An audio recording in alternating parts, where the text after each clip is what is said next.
Hello, hello. Welcome to our first Culture Launch Live session. My name is Shannon O'Boyle.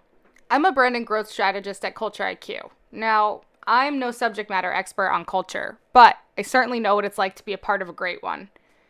Our mission here is to create an authentic yet credible space to share any ideas, questions, or stories around business culture in an open minded yet strategy minded way.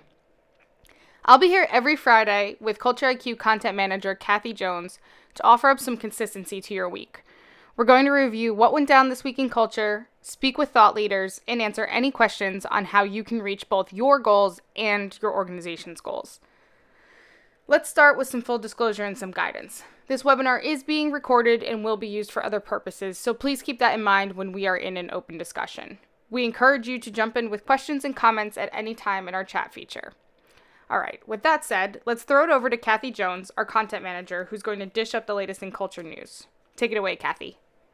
Two items are a little more intense. They're kind of a polar opposite look from the Australian Financial Review and then from The Verge on companies that have toxic culture issues and how they handle their survey programs. So in the first case, an Australian waste management firm is really being reported on extensively by this financial review for, again, having a brilliant person who's helming the company, but also under fire for toxic behavior his employees are alleging.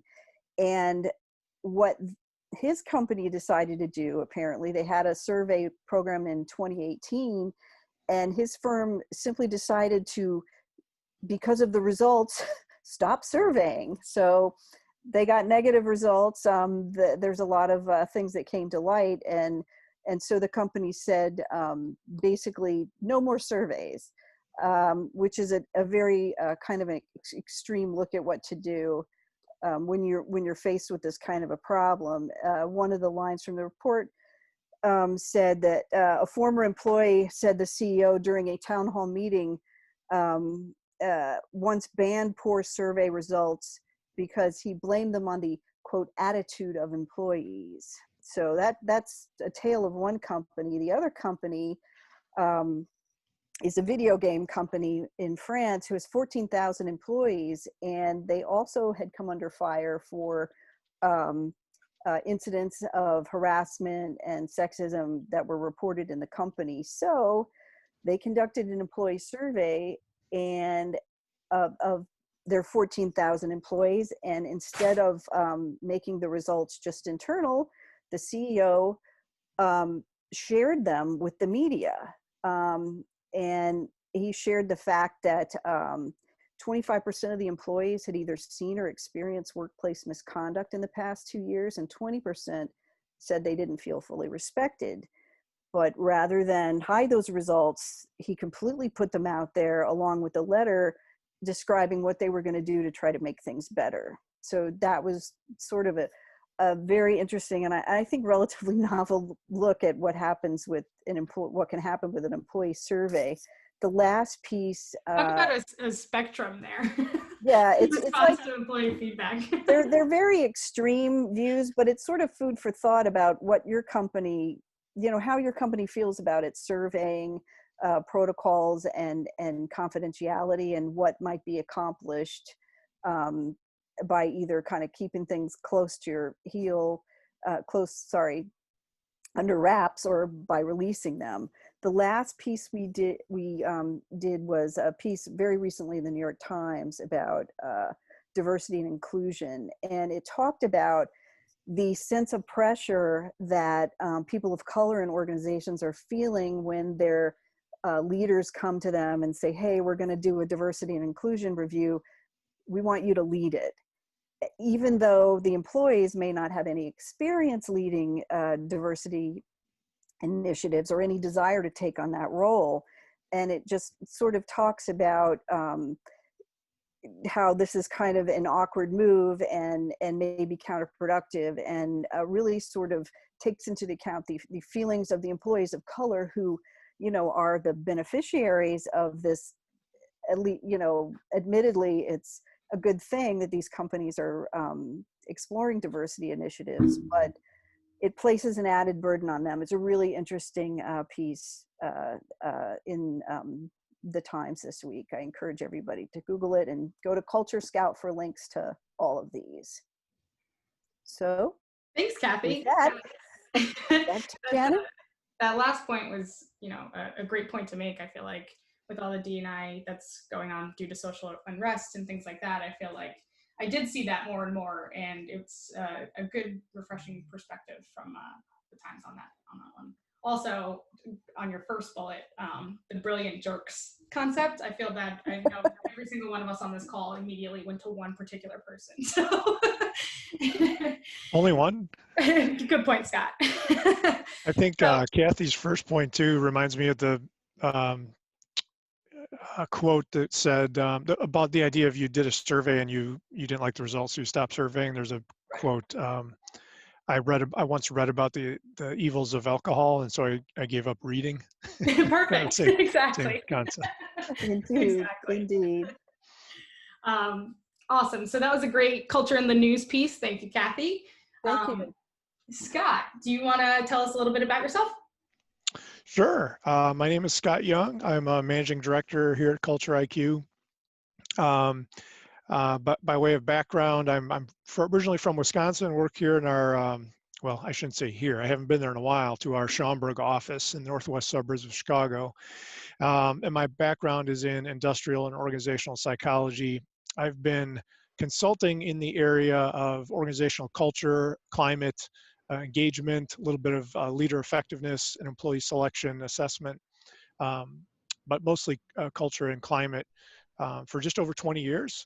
So obviously I must find it interesting that I'm still doing that. I work with a lot of clients on how they can help improve their culture, be more intentional about the culture they're trying to create, use employee feedback, and involve employees in really building and maintaining and becoming champions of their culture. So happy to be here.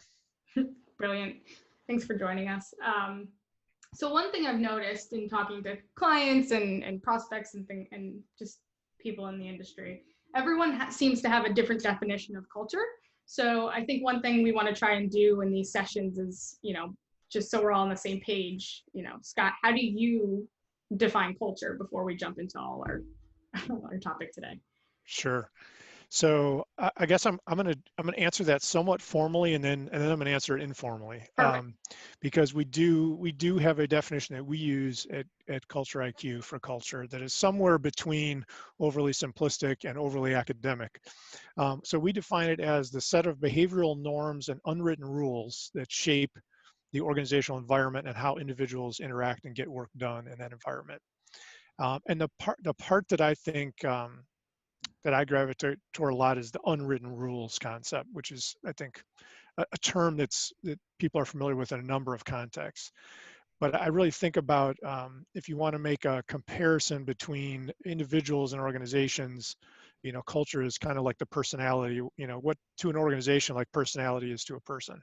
And the unwritten rules part, I think, really gets at what are the beliefs that an organization has that maybe doesn't ever articulate, but that guide the decisions and actions that people take. It can be things like what they believe about their talent. Is their talent, are there people and assets to invest in for a long-term return and for a mutually beneficial relationship, or do they view talent as pieces on a chessboard that are brought in for a very specific purpose, or trading off things like power and equality within an organization? Do they believe that decisions should be made by managers, or do they believe that the right decision might come from any source in the organization, right? So these are things that are oftentimes never said, but when you watch and observe the decisions that get made and how people are treated, you can kind of see what those unwritten rules are. Excellent.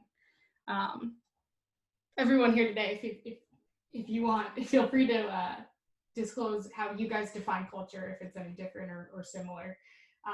But another thing, so one thing, there's a lot of misconceptions about culture and a lot of just different approaches to culture in general. So what we wanted to talk about today was specifically why certain culture initiatives fail. So Scott, in your expert opinion, what have you seen the most in terms of reasons why culture initiatives fail? Right. So I'll provide some specifics for that, but I'm going to first give a general answer, Perfect. which I think is that people under either aren't fully committed to culture or underestimate the complexity of culture, because it is really the good news and the bad news is that it's really difficult to change and to build a culture to be exactly the way you want it. The good news part of that is it's very hard for your competitors to do that. So if you get it right, you've really got a competitive advantage. But some specific reasons why um, oftentimes there's a real lack of purpose of what's trying to be accomplished with a culture initiative. What is the reason for engaging? Is it because um, somebody read something about culture and how important it is, or somebody in HR said, hey, we should be doing this on culture because somebody else is, or is it more intentional for that, right? And when it's done well, there's a very clear intention of how exactly it is that culture is going to help us as an organization be successful. So that's something that we definitely see. Does it align in some way with the organizational goals and strategy?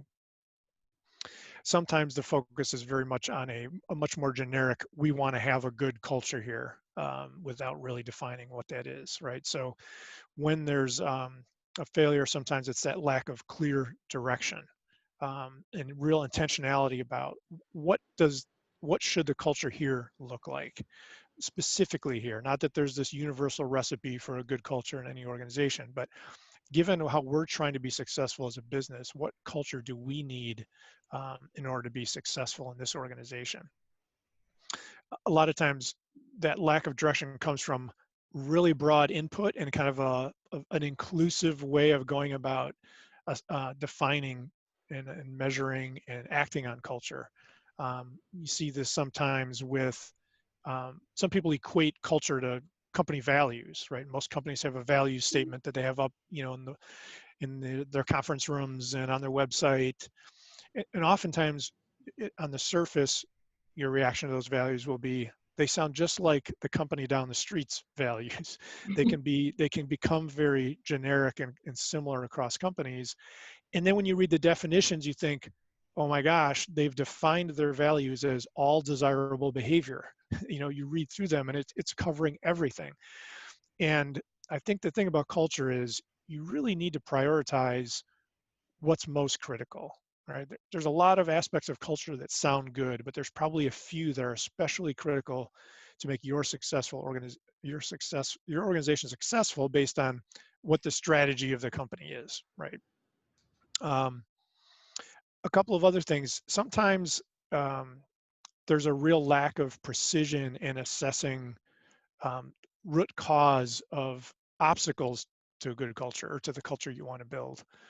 So we work with clients on using employee feedback through employee surveys to assess culture and make improvements. And a lot of times organizations will um, use fairly general information to diagnose what the problems are in the culture and then make a lot of assumptions about what the root causes of those issues are. And a lot of times more precise feedback than that is needed. We think of it as kind of an iterative process. If you think of sometimes in the world of testing and assessment, um, the most accurate way to measure somebody's knowledge or skill on a topic is not to administer the same exact set of questions to everybody, but it's to first identify their approximate level of knowledge. And then once you identify their range, you drill in with very specific questions designed to assess where within that range they are, right? So it's like an adaptive approach. We don't see that very often with feedback from culture, where you first try to diagnose at a general level where are our problems, and then you try to hone in on with more depth what's the root cause of those most acute problems that we're facing. And then lastly, I would say culture needs to be jointly owned by employees and leaders. I think there's been a lot written about the role of leadership in creating culture from the founders of small organizations and how their personality sometimes gets imposed into the culture of the organization. And that's definitely true. But if culture is thought of as something that needs to be defined and created and reinforced by leaders alone, I think it's probably not going to be as successful as it could be. You really need employees to have a stake in that. And I think a good analogy for that is, think about who would be the most responsible homeowner, or not homeowner, but if whoever's living in a house, who would be most responsible at maintaining that house? Is it the person who rents the house, the person who owns the house, or the person who built the house, or helped to build the house, right? And and it's certainly the latter. And I think the same applies to culture. If employees feel like they had a hand in shaping that culture and helping to make changes that build and improve the culture, they're going to become fierce defenders of that culture and help you protect it. That's a great analogy. um, no, and I completely agree with you. But what are some of the ways? So if we're defining culture, right? I feel like that's a really hot, like executive level thing to do, right? But you're saying get employees involved. What are some of the ways we could possibly get those employees involved? Any sort of. Sure. Yeah. So I would say there's probably three general categories of ways to get them involved, and then there's different tactics. But I think the general ways are, one, you've got to be intentional about the culture you're trying to create. So you got to start with, what do we want our culture to look like, and to the extent that that can involve employee input, um, it can be powerful. So you're describing this culture that we strive to have, and to the extent that you can say, this wasn't the 8 senior leaders sitting in a room drawing on a piece of paper, this came with your input. And so this is all a collective decision on what the culture is that we're trying to create. Now, obviously, that doesn't mean you can adopt every employee suggestion about what your culture looks like. But I think that's one area. The other area is through feedback on the actual culture the way it is now, right? So the most common way would be through employee surveys, but it's not all through employee surveys, of really just getting feedback on, are we living the culture that we're striving for? What are you seeing that's in contradiction to that? What are you seeing that's in support of that? Where are we falling short? So if you get input in that way. And then lastly is, the improvement, the actions that need to be taken to improve the culture, to maintain the culture, to the extent that those ideas come from employees, and that employees are involved in implementing those things, goes a long way, again, toward that sense of shared ownership of the culture. Right. All great points. And you mentioned being intentional with your culture, right? And so here's the culture that we have today, right? And then with employee feedback and suggestion, we find the culture we want to have. However, how do we make sure it's intentional and that it's still working towards the overarching business objectives, right? And we're not just Right. building a culture that is something we would like to see, but that it's actually aligned. Yeah, and I think where companies run into some trouble is, and more likely the bigger the company, to be honest, is that the culture tends to be, the culture initiatives are viewed as perhaps owned within human resources, or not intertwined with the discussions about the strategic objectives of the company. How is it that a company is trying to be successful? They're trying to lead their industry, um, by having the most innovative products, by delivering the best customer service, by having the most reliable, high quality products. The way in which you're trying to compete has implications for what type of culture you want to have. Somebody who's trying to have breakthrough innovation needs a very different culture than somebody that's trying to be the low cost leader in their industry. And so if the desired culture is not framed around the strategy that the company is pursuing, there's a limited amount of benefit it can have. And there's certainly certain baseline ingredients you would want in any culture, like treating people with respect, things of that nature, having trust, that aren't dependent on strategy, but there are other parts of it that really should be selected and emphasized and invested in disproportionately based on the strategy that the company is pursuing. I have can I interject with a little Please. question? um, in terms of, I mean, we can't really like open up a book of dollars and cents, but it just in general terms of like, you know, dollar value, it seems when you launch into one of these initiatives, it can be quite expensive in terms of time and money. And when a company culture initiative fails, let's just say for a typical mid-sized company, I mean, what are you looking at in terms of some of the losses? This is bad because I'm asking you to quantify something that's hard to, but I mean, what are the, in other words, what are the actual real world impacts, you know, besides winding up with a culture that's not pointed well toward your business objectives? Yeah, I would say the most damaging impact is it's not the wasted money on the initiative, it's the loss of credibility of leadership. Because a culture initiative is usually very visible in the organization. All managers, all employees know what's happening. There's broad communication. And if the organization either fails to take it seriously at the top or bites off more than they can chew, you know, perhaps is trying to, again, not prioritizing on a couple of key aspects of the culture, but trying to over engineer something, inevitably it will end up failing. And there's a tremendous loss of credibility, both in terms of the next initiative that comes along won't be taken seriously, or just the general notion of the importance of culture. And usually what goes along with that is the perceived importance of employees. So when that's unsuccessful and people don't see real tangible change, or they feel like it's been abandoned halfway through, it really just does a lot of damage to credibility. And the next time you ask employees to invest time and energy in helping the organization in some way, in some sort of initiative, you know, you're going to run into a lot of trouble. The other part of that is, you know, there's some very visible examples of how culture can hurt an organization when you see highly unethical behavior.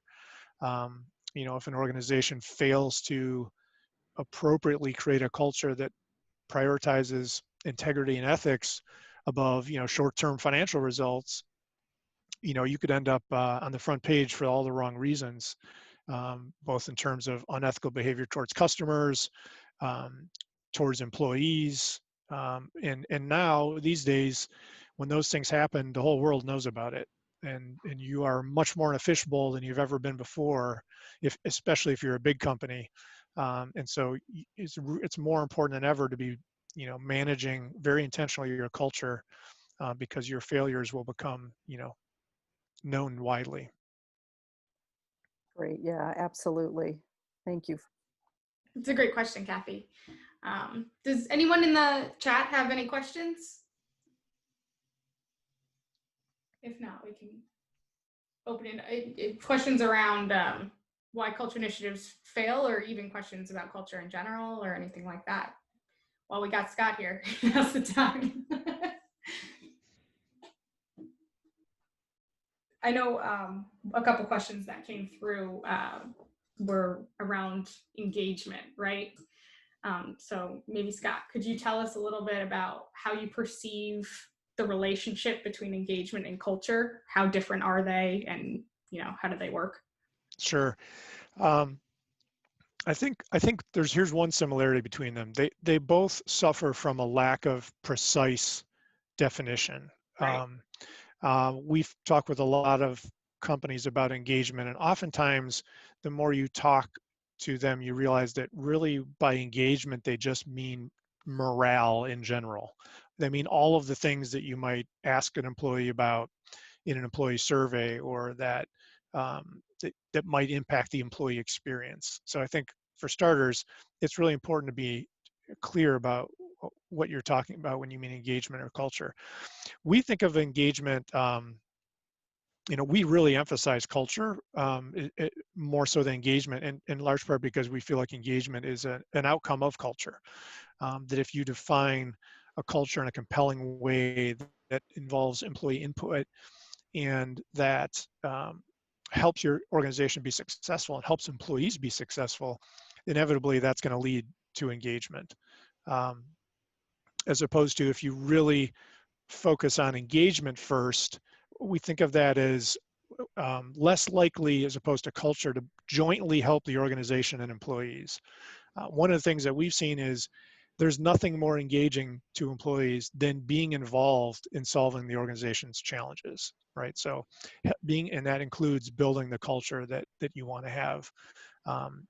Great way to get employees engaged is to involve them, to include their input and their ideas, as opposed to handing the solutions down to employees and expecting them to comply with those.